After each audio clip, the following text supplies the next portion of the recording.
नमस्कार मैत्रिणींनो, स्वागत आहे तुमचं आपल्या यूट्यूब चॅनलमध्ये। तर माझ्या लाडक्या मैत्रिणींना सगळ्यांना गुड मॉर्निंग। आज टिफिनची भाजी मी मैत्रिणींना दाखवत आहे। तर झटपट होणारी आहे, मस्त अशी टेस्टी भाजी आहे मुलांच्या टिफिनसाठी। किंवा आपल्याला काही तोंडी लावायला पाहिजे असेल तर डाळ भात बनवला त्याच्याबरोबर तुम्ही बनवू शकता। तिथे मी तेल टाकून घेतलेले, तेल गरम झाल्यानंतर कांदा टाकलेला आहे, टोमॅटो टाकलेला आहे।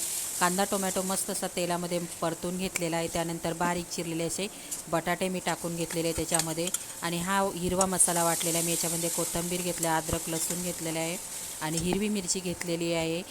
जाडसर वाटून घ्यायचं आहे, थोडंसं पाणी न टाकता वाटून घ्यायचं आहे आपल्याला। मस्त तेलामध्ये परतून घ्यायचं आहे तो पण मसाला। आणि त्यानंतर मी हळद टाकलेली आहे, हळद पण टाकून परतून घेतलेले आहे। आणि फ्लावर मी मीठ टाकून शिजून घेतलेले मैत्रिणींनो, कारण कसं फ्लावरचा वास येतो ना। 3 ते 4 पाण्यानंतर धुवून घ्यायची। त्यानंतर मी मूग डाळ टाकलेली आहे मैत्रिणींनो, मस्त परतून घ्यायची, वाफेवर शिजवायची ही भाजी। कसा वाटला video? Like share subscribe, bye.